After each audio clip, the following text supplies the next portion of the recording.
audio check. Make sure you're on the line. Can you hear me okay? And let me see if I can hear you. Hey, I can hear you great. Can you hear me? Excellent. Thanks, Danny. And welcome, everyone. We're right at the start time, and I see a lot of people continuing to jump in. Don't worry, all you'll miss is the preamble here as we get started. But I have clicked to record this session, so we will have a recording available. We'll post that onto the community, so at community.upwork.com. We will post a recording of this webinar a little bit later. We're also going to continue the discussion there, but more to come on that topic. So again, to introduce myself, my name is Garner Morantes. I work here at Upwork. I help to manage our community along with a group of other folks. And we're thrilled to have today with us a special speaker, Danny Margulies, who is a professional freelancer, has been doing this for quite a bit of time, spent a lot of time on Elance, now on Upwork, and has been really ultra successful. And so we brought Danny in as part of our professional development series webinars to talk to you a little bit about writing great proposals and some of the tips and tricks that he's learned. So obviously Danny and I have worked through some of this content a little bit, and I think you're going to be pretty blown away by some of the insights that he has to offer, which are really unique, and I think will help you hit the ground running as you get started with writing your own proposals. Before I get too far along in the presentation and we talk to ourselves here for the next 40 minutes, I want to do a quick audio check on your end for those of you who are attending today's session. A couple of things to note. You do not need to have your microphone active, so as long as you can hear us, that's good enough. We will be taking questions later, but we'll be taking those online through the question module that you see there on the right-hand side. So if you wouldn't mind just letting me know that you can see my screen. Hopefully it says Power Proposal Tips from a Six-Figure Upworker with Danny, and you should be able to hear my voice. Excellent. Thanks, Tomislav, Yasir, Dan. All right, let's go ahead and get going. So again, welcome. And as I mentioned, you will find a recording of this session a little bit later at community.upwork.com. That's where a bunch of our team members are answering your questions on a daily basis and hopefully creating some new and interesting content like today's session that you find interesting. Another housekeeping item for you, keep an eye out for a follow-up email that we will be sending probably tomorrow. I think it will go out.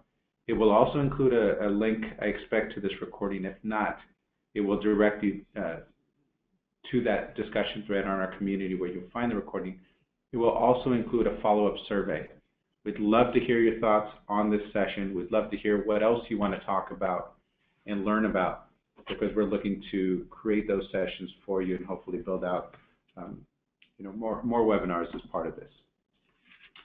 Okay, this is an overview of our agenda.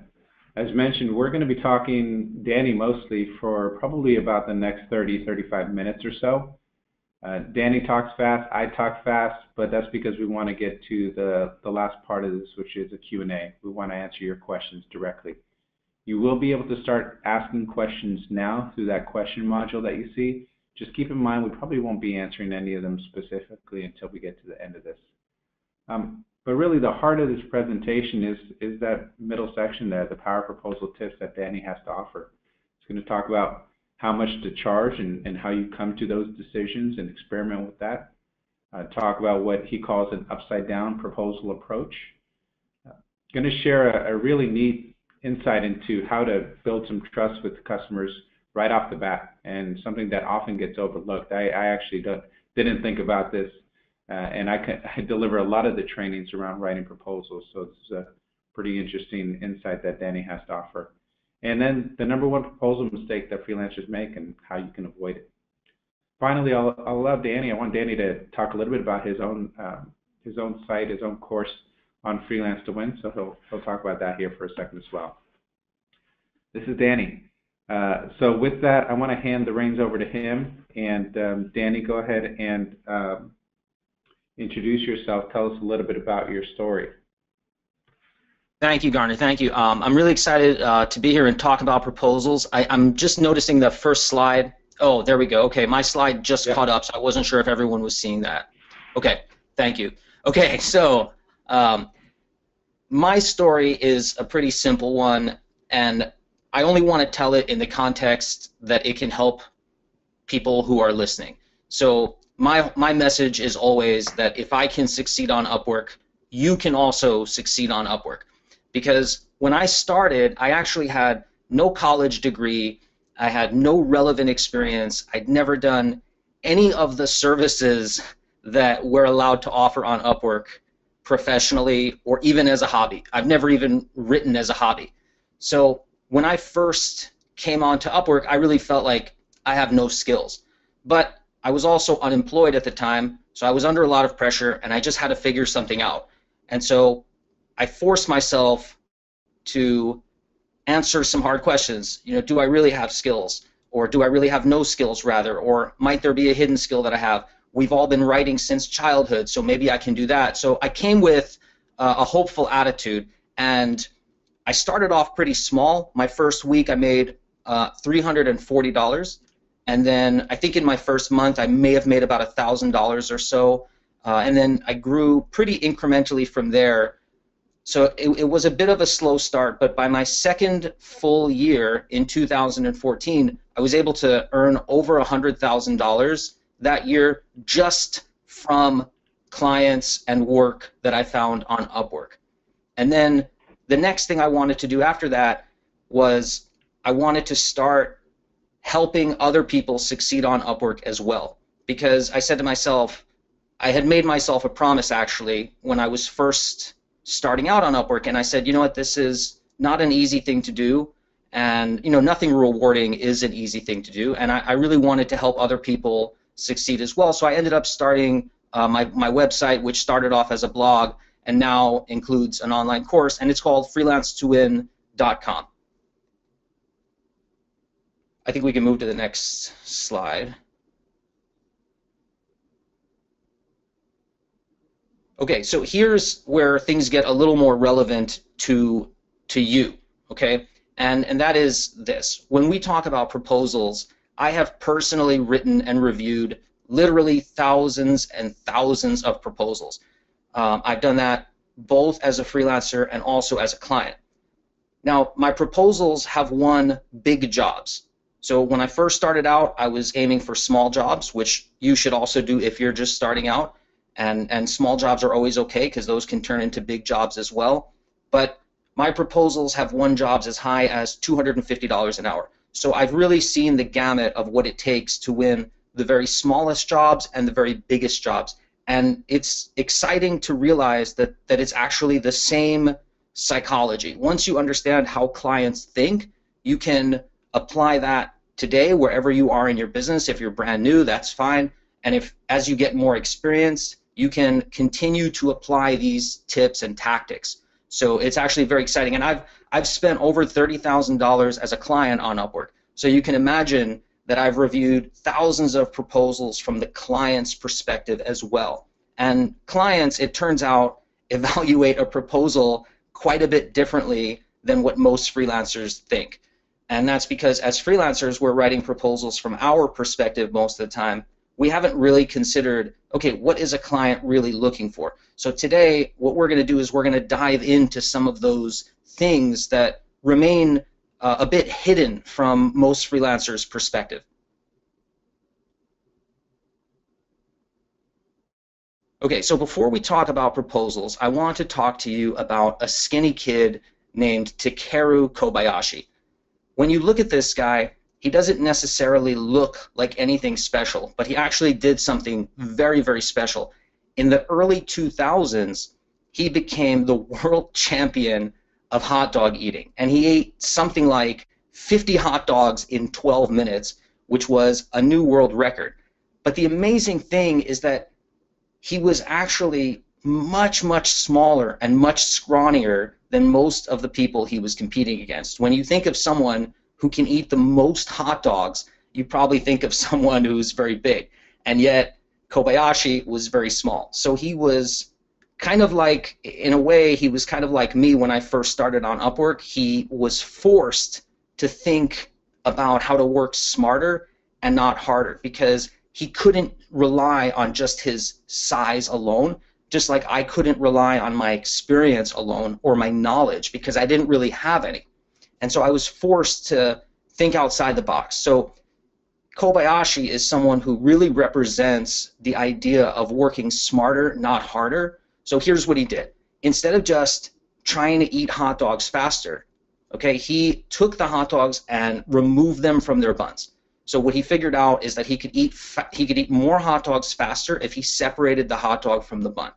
Then he broke each hot dog in half so that he could fit the whole thing in his mouth at once. It's a little gross, but it actually works. If you think about it, if you're eating the hot dog bite by bite and you're just eating it lengthwise, it's going to take you a while to get the whole thing in your mouth. But if by breaking it into two, he was able to put the whole thing in.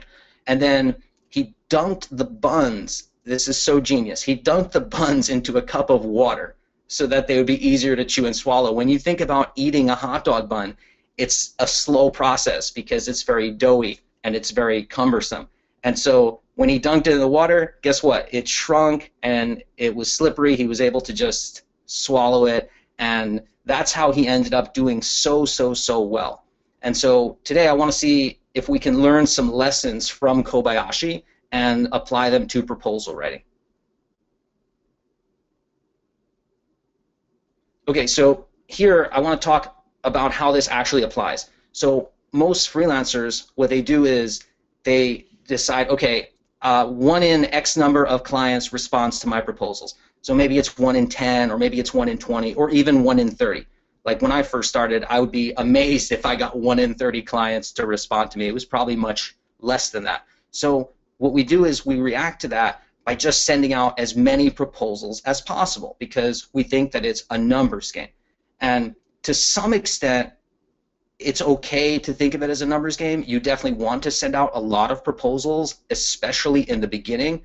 But what ends up happening is we start to think it's just a numbers game. And that is when things get a little dangerous because we say to ourselves, you know what, I'm writing 30 proposals to get 1 response.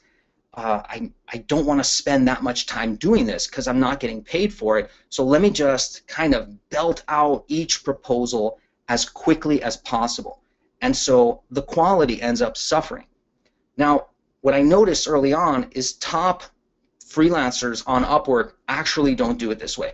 What the best freelancers do, what the best freelancers do is they will focus intensely on the quality of a proposal, and so it's a little more work up front, as we're going to show you. There's a few adjustments that you have to make, so you'll end up doing a little more work up front, but overall they spend far less time actually writing and sending out proposals because their proposals work much better. And now let's get into some more specifics. Okay, so one of the biggest issues that new freelancers have especially, but honestly even veterans have this issue too, it's very challenging to figure out how much to charge. And one of the things that clouds this issue is that we're all looking for a number, like, oh, how much should I charge? But the real issue that we have to talk about before we dig into that, and we'll dig into that, and I'll show you how to figure out exactly how much to charge, but before we do that, we need to remove an obstacle, and that obstacle is the client's budget. So when a client posts a job on Upwork, they are prompted to put in a budget. Now, what ends up happening is that most of the time, the client doesn't really know what their budget should be. And of course, they're going to be afraid to put in a high budget because they don't want to get taken advantage of. So for the most part, when you see a job, you know, I get emails all the time and people will say, Danny, I see this job and the client says that he wants a $100 budget, but this is a job that requires at least a $200 budget. My answer to that is always the same. You can actually bid higher than the client's stated budget for the exact reasons that I just said. Because A, they're prompted to choose a budget, and B, they often don't know what that budget should be. So you need to be the person who's the expert and let the client know how much it should cost. Okay, don't leave that up to the client. When I have a plumbing problem in my house and I call the plumber, I don't say to the plumber, I want you to get this done for $100. I say to the plumber, what is this supposed to cost? So it's very useful to have the client's idea of what something should cost.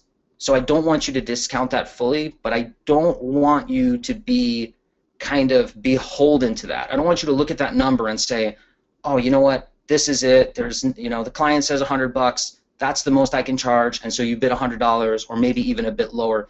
Don't feel in any way, shape, or form confined to that number. If you confine yourself to that number, you're going to end up having a very limited freelancing career. And by the way, over and over again, and I think we have this on the next slide, right, Garner?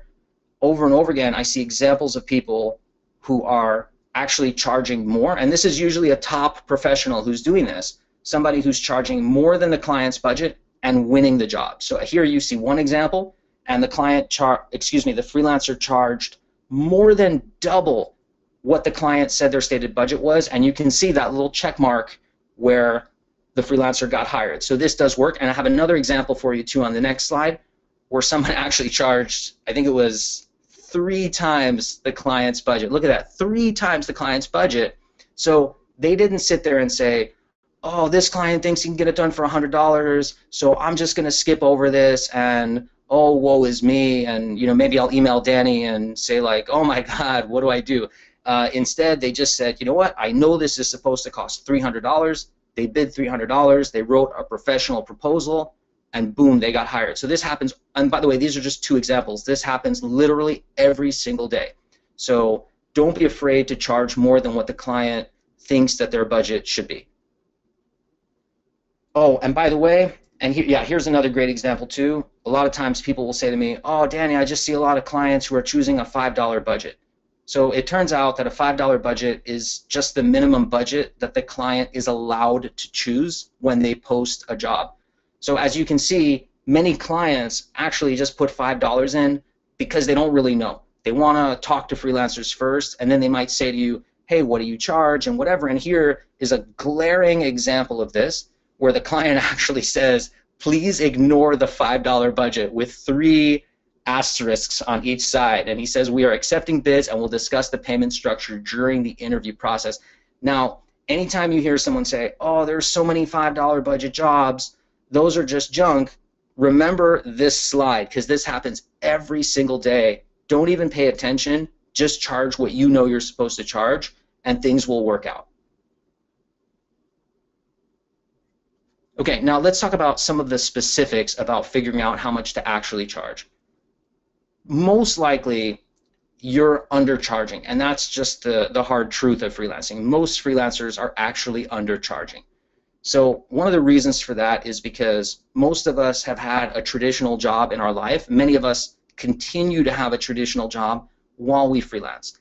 And at a traditional job, we might calculate, oh, you know what, okay, I'm getting paid X amount of dollars per year or per week, and so that comes to, I don't know, $18 an hour or $25 an hour or $30 an hour, whatever it happens to come to, or maybe $10 an hour, depending on your job.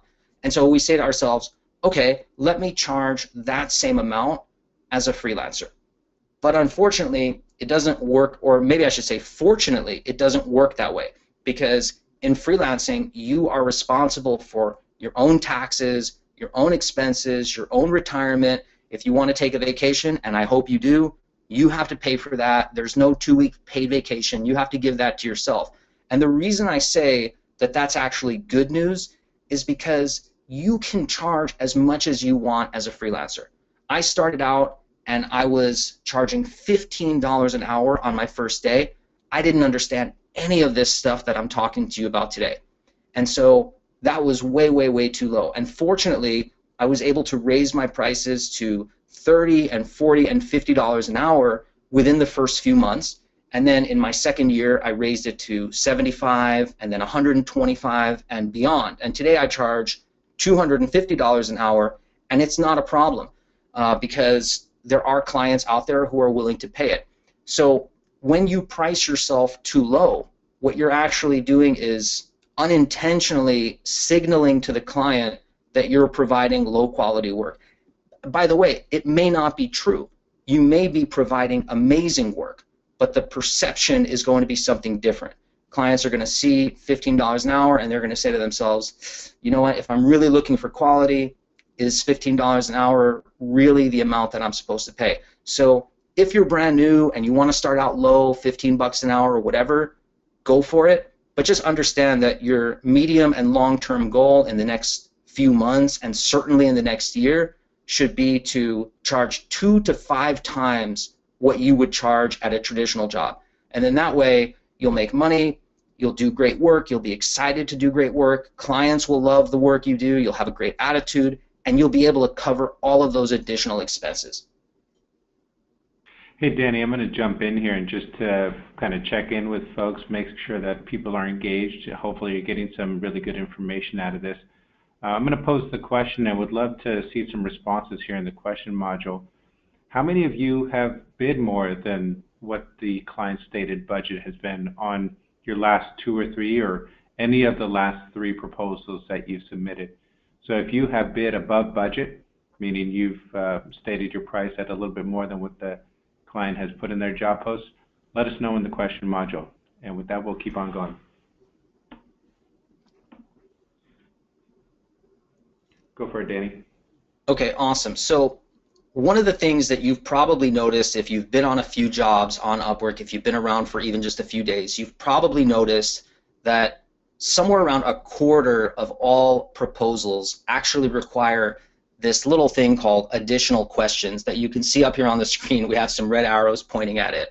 So you write your cover letter and then you write your additional questions. And there's a bit of an invisible game going on here that I want to kind of pull the veil off of and illuminate something for you that ends up being a major pitfall that you can totally avoid very easily. Can we move to the next slide? Okay, awesome.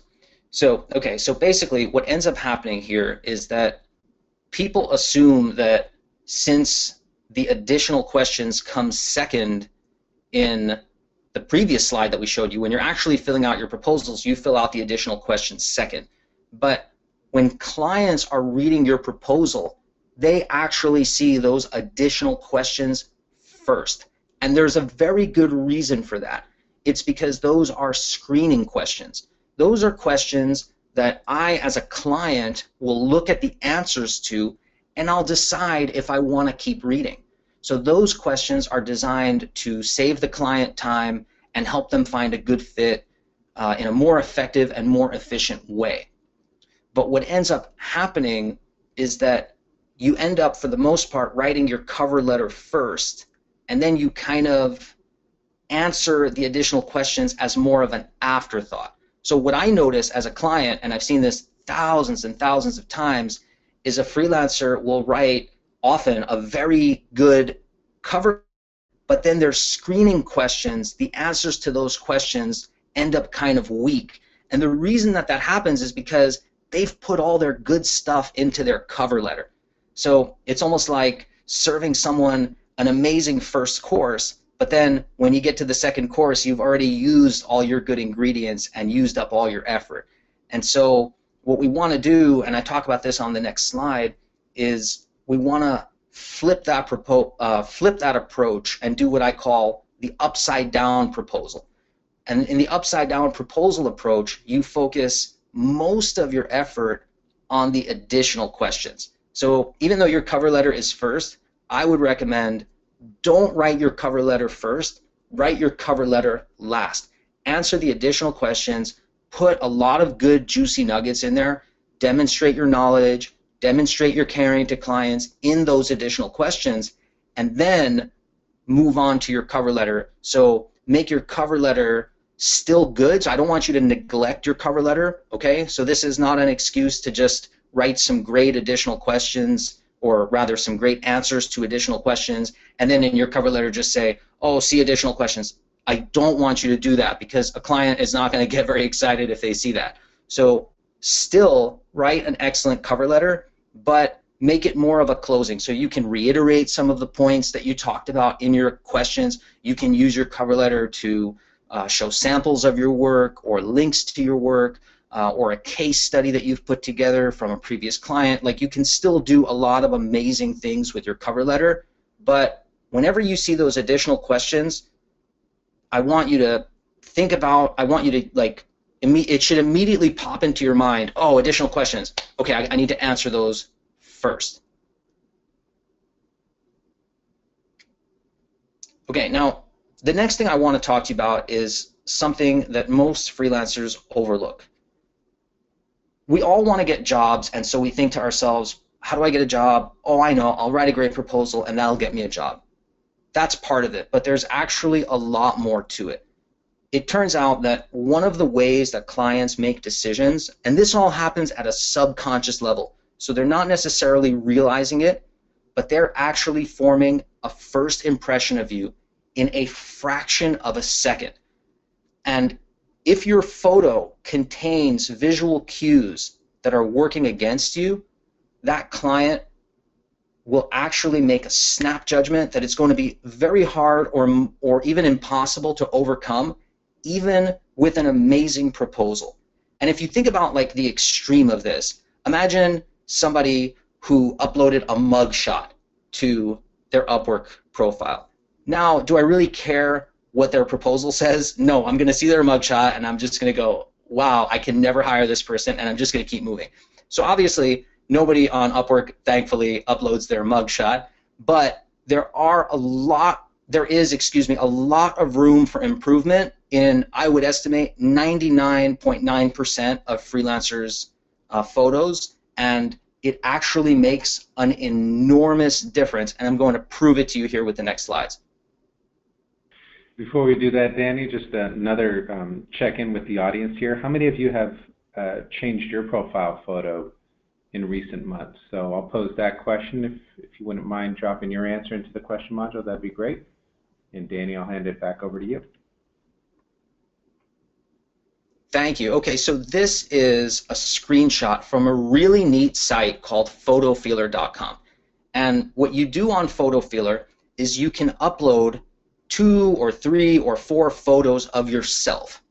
And then PhotoFeeler will show your picture to real live people, and it will ask them to vote on how competent you appear, how likable you appear, and how influential you appear.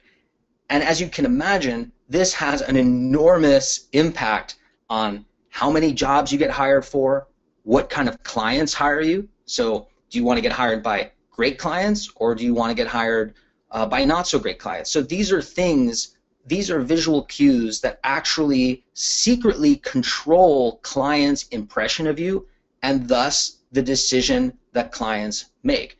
So you can see what I did here. I actually used the paid version of PhotoFeeler here, and I got 40 votes. But you can actually do a totally free version where you get fewer votes, but it doesn't even cost a dime. So I would recommend starting with that. And as you can see here, this is not my actual Upwork profile, but it's my actual Upwork photo, but it's very similar to my actual Upwork photo. And the reason I want to show this to you is because I want to show you the difference that a few small changes can make. So in this particular photo, as you can see, only 34% of voters thought that I looked competent. What do you think that's going to do for me when I'm applying for jobs on Upwork?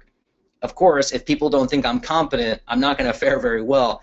And only 63% think that I'm likable, which, okay, so that's actually not so bad. But then influential, only 43% of people found me influential. But the real problem here is the first one. It's the competence level. And the reason it's a problem is because these people who are voting and saying that I look incompetent, they haven't even seen my work. I might be the most brilliant freelancer on earth, but they're never going to know it because they've already judged me. Now, this is just a reality of life. Now, let's take a look at the next slide where I have a similar photo. This is my actual Upwork photo. Notice that almost everything is identical. There's just a few small differences. So number 1, I'm smiling more. Number 2, the lighting is better. Number 3, the background is cropped so there are fewer distractions. And something amazing happened here, okay? 69% of people now think that I'm competent just because of these few tweaks. And so I actually went from below average competence not just to average, but I skyrocketed to above average with just a few small tweaks. And so you can actually do the same thing. And I'm going to give you, on the next slide, we'll talk about a few tips for how to do it. Okay, so here's what I want you to do to take a great photo. Now, look, it doesn't have to be perfect, so don't get hung up on this. If you think that the photo I just showed you is perfect, it's far from perfect. I wasn't wearing the nicest clothes. It wasn't a professional photographer taking my picture. There's a lot of things I could have done better. It doesn't have to be perfect. It just has to be good enough. So here are some kind of quick and dirty tips for you. First of all, it's better if you take your photo outside. And ideally, you would do it when it's not very sunny, because a lot of sunlight will actually wash you out and have the reverse of the desired effect. So an overcast day works really well. And by the way, I found this out from talking to a professional photographer. So the thing is, though, you can actually do an indoor shoot as well, but if you do indoors, just try and get natural light. So try and have windows open, have curtains open, and if you can't get natural light, just make sure that the room is lit really well. The next thing that you should consider doing is dressing professionally. And the reason for that is very similar to the reason why you want to smile and all this good stuff, is because when you're dressed professionally and when you're smiling, which is actually the third tip, so we'll talk about those together. When you're dressed professionally and you're smiling, people think that you are more intelligent. They perceive you as being more friendly, more approachable, more competent, right, as we've shown you proof in the previous slides. So these are the three basic things. Try and shoot outside, dress professionally, and smile. And I'll give you like one other tip is don't pose. Don't be overly professional. Don't try and be like President of the United States or something like that. Just talk with whoever, like maybe your spouse or your friend is taking your photo. Just chat with them, move around, and have them take a lot of pictures, and one of them will be good. Hey, Danny, this is Garner. I just want to question a little bit about the notion of taking a photo outside. I deliver a lot of new freelancer trainings and education, and oftentimes I'm guiding freelancers to take that photo inside with a clear and simple background. Can you tell me a little bit about why you think doing it outside still works and your approach there? That's a great question. Yeah, and I know the stuff that you produce is top notch. The reason that outdoor lighting works really well is because we're actually wired to meet people outdoors. So for many, many years, millennia in human history, we didn't have indoor meetings, right? Indoors, maybe we went into a cave to sleep, and so people actually look their best and they're most charismatic when there is real sunlight shining. And so that's when we're at our peak charisma. So that's why I recommend outdoors. Thanks, Danny. Okay, so now let's talk about the #1 proposal mistake that freelancers make. And by the way, I've seen people who have been freelancing for years on end, and they will continue to make this mistake, and they'll justify it. And I think there's no justification for it, in my opinion, and that is copying and pasting pre-written or canned proposals. And the reason that people do it so often is because it saves time. But the thing is, you will save some time when you actually write the proposal, but you're going to end up working much harder because your proposals are not going to be nearly as well received. And so we'll talk a little more about that on the next slide.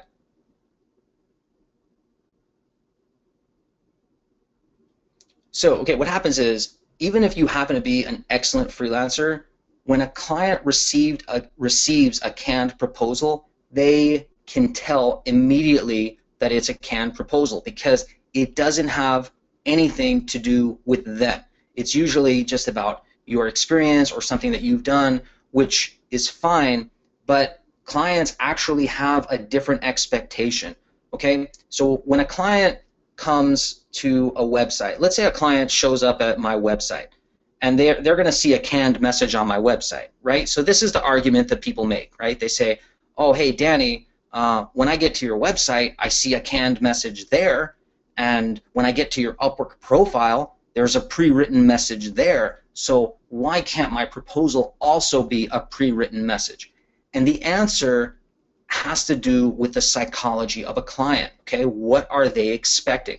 When a client looks at your Upwork profile, of course they're expecting to see a pre-written message. That's what a profile is. Same thing for your website or my website. But when a client gets a proposal from you, they are imagining something more along the lines of a personal message. So their expectation now becomes, of course this person is going to address me and my specific needs. And so when they read that canned proposal, in a second it sends all these subtle cues that you're not interested in the job, you're not good at communicating, you're probably not someone who's going to go above and beyond to do the work in a great way that the client expects. And again, these things may all be totally untrue. You may be an amazing communicator, you may be an extremely hard worker, and you may be incredibly enthusiastic about the job, but unfortunately, the client is never going to know it because they're going to see a canned proposal, they're going to feel insulted, and they're just going to move on. Okay, so I sort of jumped ahead a bit, as you can see. If you look at the bullets here, you know, we're talking about each client's job being unique and what they expect. So, and this is a very important point to expound on a little bit. When a client posts a job, we as freelancers, we might look at that job and say, oh, I get it, I know what he wants, or I know what she wants. She wants a logo. I've designed 1 million logos, so I totally get it. Or he wants a blog post. I've written 1 million blog posts, so I know what that's all about. But to the client, they don't see it that way. They see their project as being very unique. Think of yourself maybe going to a hair salon. I don't have this problem because I don't have any hair. But for people who go to a hair salon, you don't want the hairstylist to look at you and just say, oh, I totally know what to do with your hair. No, you want them to talk to you and say, oh, okay, what are you trying to do? What kind of looks do you like? Maybe look through magazines and show them examples of haircuts that you think look cool. They are thinking about it in a different way than you are thinking about it. So a client sees their job as very unique, and so you want to make sure to go ahead and address that in your proposals. And forget about saving time. Save time on other things. Looking for clients, this is the most important work you do next to the actual work that you do. So in other words, the most important work you do is actually doing work for the client once you get hired. But the second most important thing that you're doing as a freelancer is writing proposals. So it's not an area to focus on saving time. It's an area to focus on quality. And the best thing you can do is don't just talk about you and your experience. Talk about what the client needs and how you can help them, because that's the main thing that they're caring about. Of course, they care about you too, but you're obviously the second. The runner-up in terms of the most important character in this story. So the client is always the most important person. And I'll show you, this is one of the first reviews I ever got was from a client who actually said, great proposal that actually addressed the job and wasn't a generic application. So it was that important to her that she went ahead and actually put that into the review. So this should show you straight from the client's mouth. This is a very important thing to do, and so I hope you'll focus on spending the time necessary to write a quality proposal, and it doesn't have to take long. It could take 5 or 10 minutes. As long as you focus on the client, you're good.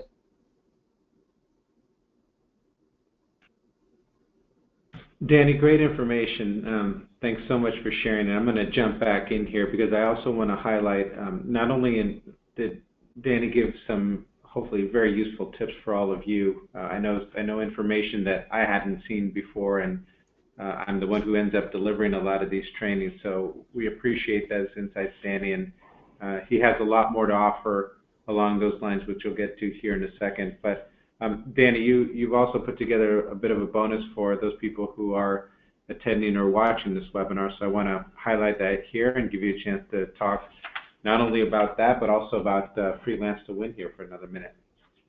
Thank you, thank you. Yeah, so one of the things that I noticed early on is we can talk about proposal theories all day long, and they are very helpful.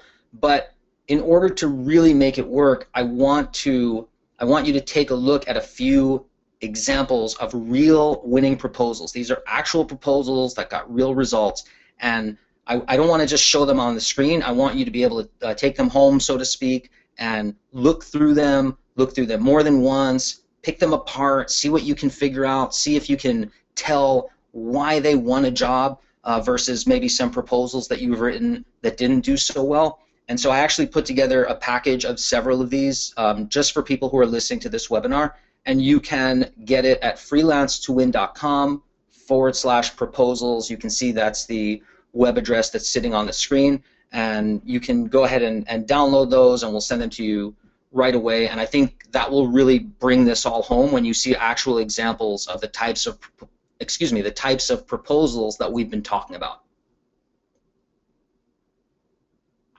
Thanks, Danny. And so at this point, what we're going to do is open it up for all of your questions. Now, I know a lot of you have already been asking some, so we have about 1,000 people who attended this session, so hopefully you'll understand that we're not going to get to each and every person's comment or question here. But here's some instructions on how you actually go about entering those. A couple of housekeeping items, again, before we get to reading off your questions and answering those directly. We will have a recorded version. If you go to community.upwork.com, type in power proposal tips, I think is probably the best keywords that you can select there. Or if you go to our content corner area, which is under official Upwork, on the left-hand side there under browse conversations, you'll see one of the first discussions that we have there is for this webinar. It's called Power Proposal Tips. We will post the recording there, so I encourage you all to go back and take a look at it if there's anything that you wanted to review. We'll also send it out, I think, via email here in the next day or so. We encourage you to keep the conversation going in the community as well. Our team is there, Danny's there on a regular basis. A lot of other freelancers who have put some of these best practices to work are on those community discussions. Ask some questions, ask for some feedback. We're happy to give it there. Again, community.upwork.com. The last request or a call that I'll make is to please let us know what you think, what you thought about this webinar and our follow-up survey. So we will send that out as part of that same email tomorrow. It's just a few questions, shouldn't take more than a minute. We'd just love to get your feedback on this and any other interesting topics that you'd love to hear about.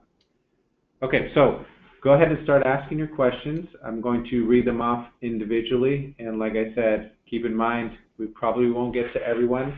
I apologize for that in advance, but we will do our best to get to as many of them as possible. And it might take me a minute to kind of read through them before I tee them up here for Danny.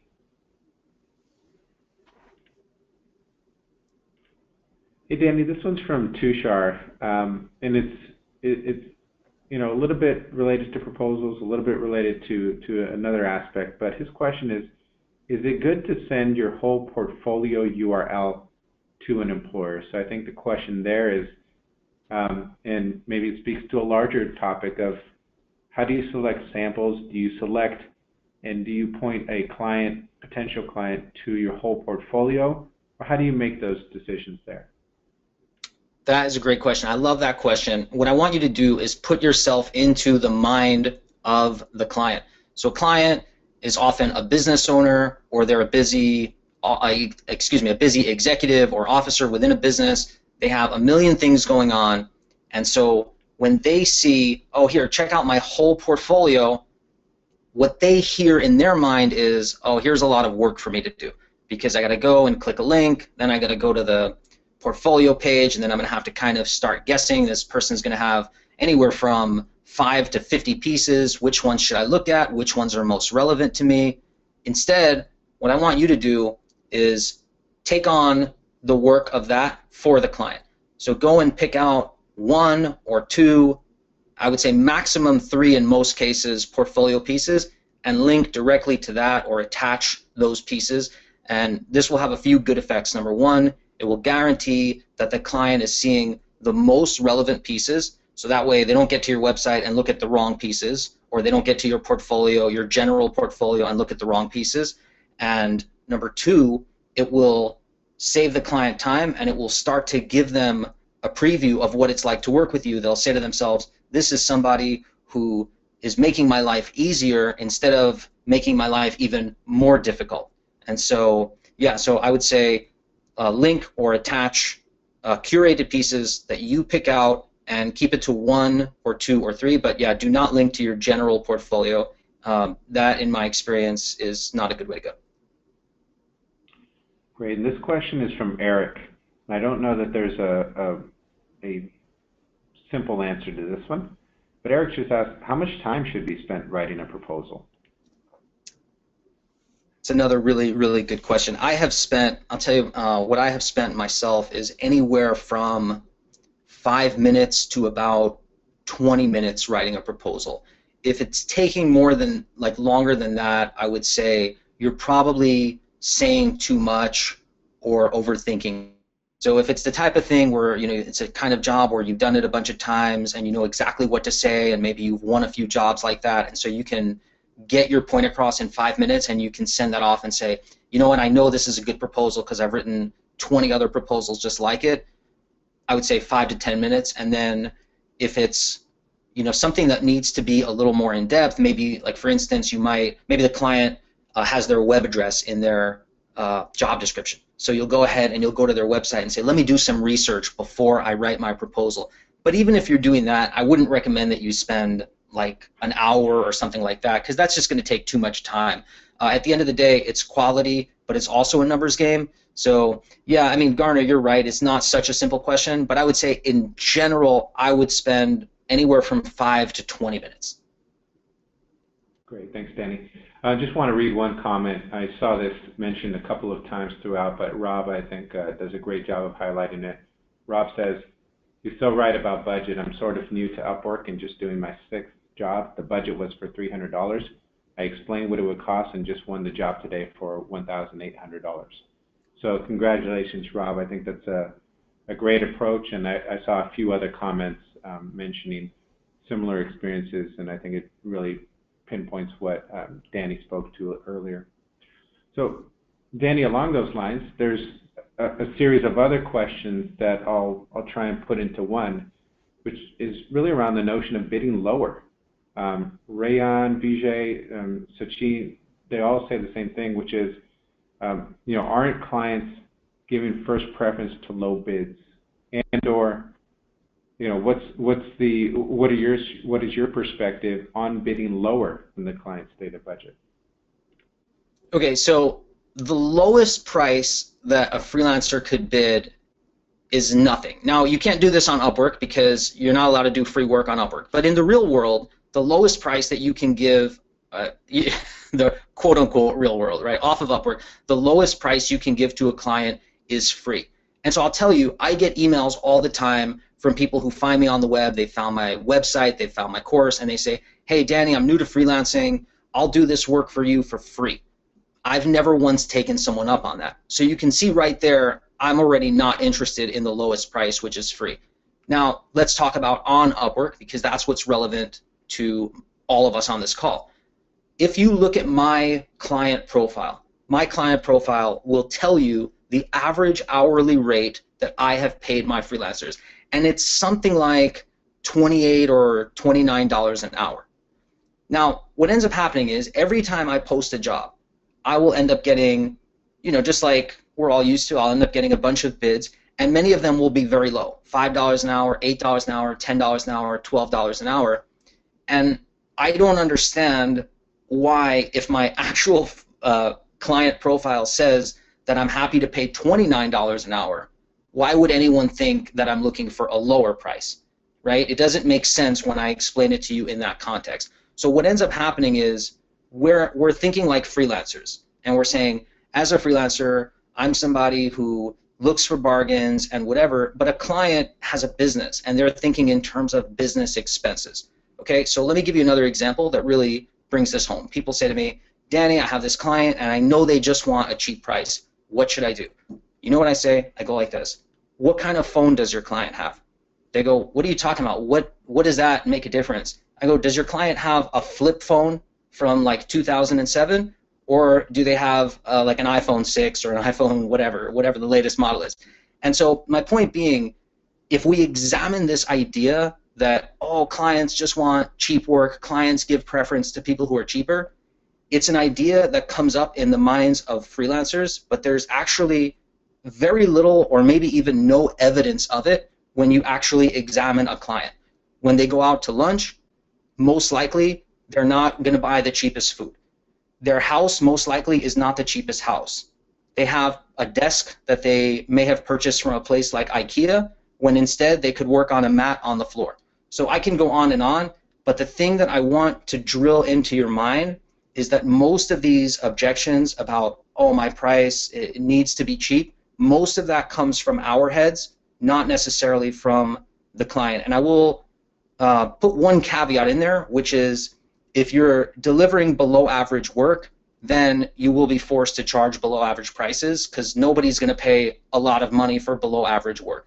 So my caveat to you is don't worry so much about saving money for the client, but worry more about doing great work and then charging appropriately. Along those lines, Danny, Patricia asked, you said that your pricing increased over the course of time. How did you determine those increases? The thing that I like to do is I like to find a price that works and then get a lot of work at that price. So, for example, let's talk about how I went from $50 an hour to $75 an hour. What I did was, once I figured out that $50 an hour was a sustainable amount that I could charge, so in other words, I had no problem finding work at $50 an hour, what I did was I just filled up my schedule with $50 an hour work. Then I would continue to look for jobs after that, but I would quote a higher rate. So here's what happens. If the client says, let's say I'm looking for a new client for $75 an hour. If they say $75 an hour, there's no way I can afford that, or there's no way you're worth that, or whatever, I didn't care because I had a full schedule of work paying me $50 an hour. But if a client was willing to pay that amount, well, guess what? Now I reached a new benchmark and I can start to look for more work at that price. So you want to put yourself in a situation where you can't lose. So whatever you're charging today, go and fill up your schedule at that price and then experiment with higher prices. That's the best way to do it. Great, and I'm just going to pick and choose some more questions here. We've got a lot coming through, so I'll just do my best to get to some of them. Mark asked, is it a good idea to use client testimonials in your answers/cover letter? Yeah, it is. It is a good idea to do that. Just make sure to do that in context. So, I wouldn't put out a completely vague testimonial. So if a client, let's say, is looking for someone to build a WordPress website for them, I wouldn't just put a testimonial in there that says, oh, you know, Danny did a good job. Oh, thanks, Danny, or something like really generic. I would find something, ideally, that was relevant to the client. So, oh, for instance, oh, Danny did a great job building me, you know, a WordPress site, and so we're really happy with the work. Something like that. So yeah, so just make sure it's something relevant to the client. But in general, the more, you know, what we call in marketing, we call social proof, which is basically other people saying good things about you. The more you can do that, the better. Yeah. I think we've kind of answered this one, Danny, but it's phrased a little bit differently. This one's from VJ, which says, what happens if I bid at an hourly rate higher than that mentioned on my Upwork profile? You know, the way that I look at the price on an Upwork profile as a client, I see that as a minimum number. So if I'm looking for freelancers and I come across VJ and I see that it's, let's say, $75 an hour, and then the bid I get is actually $100 an hour, I'm going to understand. I'm not going to be off-put by that. I'm going to say to myself, okay, this person must be busy. They must be in high demand. So to me, I think that that's a totally fine practice. Nothing wrong with that.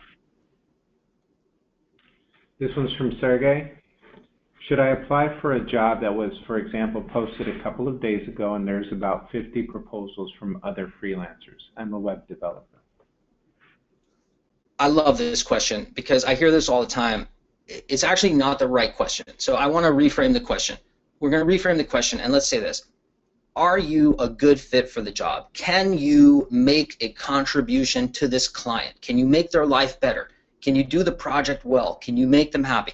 These are the questions that are important. The question of how many people have applied, it's mostly an irrelevant question, because if your proposal comes in and it's number 51 and it's a great proposal and you're a great fit for the job, do you think the client is going to say, oh, you know, I already read 50 proposals, I don't want to read the 51st? Well, guess what? If they haven't found anyone good or anyone who's a good fit, they're going to love to see a 51st proposal. I have jobs that have been open for sometimes weeks, and I'll get an 80th proposal in the 3rd week, and I'm excited to read the 80th proposal because I haven't found a good fit yet. And it's not because all the freelancers who are applying aren't good, it's just because when clients think about a good fit, there's a lot that goes into it, and it's not so easy for them to find a good fit. So I would say, if you think that you can contribute something, absolutely be the 51st proposal or even the 151st proposal. In fact, I don't even look at that number, and I never have. This one's from Jason. Clients put the question, quote, what would you add to make this project more successful, end quote. How do you tackle this question without fully leaking your good ideas to the client? Or is it even advisable to tell the client your idea if you have one? You know, we live in the information age. Don't worry about keeping things close to the vest. Give. You have good ideas, give them to the client. Absolutely. If you're worried that the client is going to take your ideas and do them on their own or something like that, if they're going to, first of all, almost no one is ever going to do that, because clients, again, we hire freelancers because we're busy, we have crazy lives, we desperately need help. So the idea of, oh, I'm going to take this freelancer's idea and kind of do it on my own or get it done cheaper, it's incredibly unlikely. But if they do, honestly, it's probably not a client that you wanted to deal with anyway. So don't worry about, quote unquote, leaking information, and just go for it. You'll stand out. The client will, if they like your ideas, you'll probably be a shoo-in. Danny, this one might be, a little more, I think it's posed more to Upwork, but I'm going to ask for your perspective, because I think you might have some good insight into this one. This is from Natalia. She says, different countries have different standards of salaries, and what would be a normal wage for a resident of this or that country, and the variation can be huge. Is there any, quote, standard rate that would be normal for Upwork for a skilled specialist? Is it a good option to focus on a client's country rates to form one's proposal to stay competitive? That's a great question. I mean, yeah, if you're talking about, I want to make sure I understood this right. The way I'm understanding this is, if the client is from X country, should I focus on the type of amount that they're used to paying within that country? I would say, my understanding of that too. Yeah, so I would say, to whatever extent that helps you, sure. I mean, you're never going to go wrong putting yourself into the client's shoes and trying to make things easier for them. At the same time, I would not sacrifice any amount that I knew that I should charge just because a client happened to be from a particular country with particular standards, because it's kind of a balancing act. Okay, yes, we're focusing on the client. Yes, we want to help the client. Yes, we want to be accessible. We want to meet clients and be as accessible to them as possible. But remember, there's also that flip side of, as a freelancer, everything's up to you. You got to pay your own health insurance. You got to pay your own vacations. You got to pay your own benefits. You got to do everything on your own. So I wouldn't sacrifice too much. But I'll tell you what I really love. I love the idea that you're looking out for the client in terms of giving them the type of experience that they're used to. So please, by all means, cultivate that attitude and that thought process, but I wouldn't necessarily make financial concessions because of it. We have time for probably just one or two more questions, Danny, really quickly, and I think this one's more tactical than anything. This comes from Lawrence, who says, Danny, based on your experience, normally how long does a client respond to your proposal? Or how long does the client make the decision to hire you as the best freelancer on their list?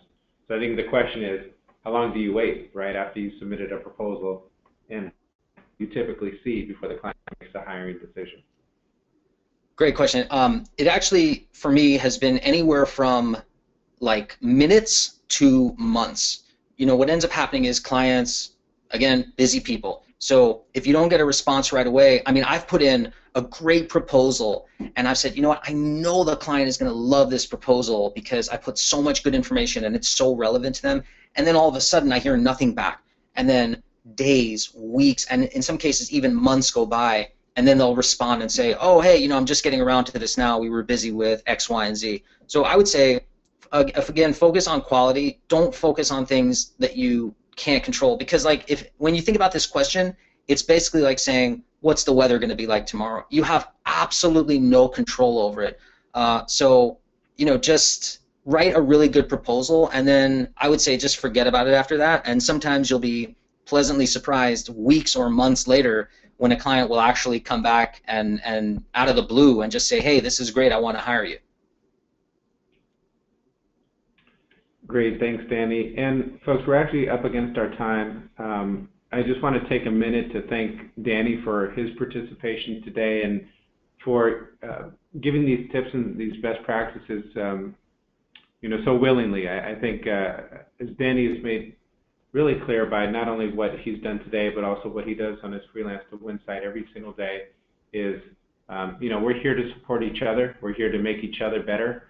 And I think no one exemplifies that better than Danny. So I really do appreciate that, Danny. I think we learned a lot of helpful information that hopefully some of the people attending today will put into practice. So thank you again. And for those who are attending today and who will be listening to this recording, thank you for your participation. Thank you for being a part of Upwork. We're thrilled to have you here on the platform. We're thrilled to, and we look forward to seeing your success and you putting some of these best practices into place. So thanks again, Danny. We really appreciate it. Thank you, too. Great being here. Take care, everyone.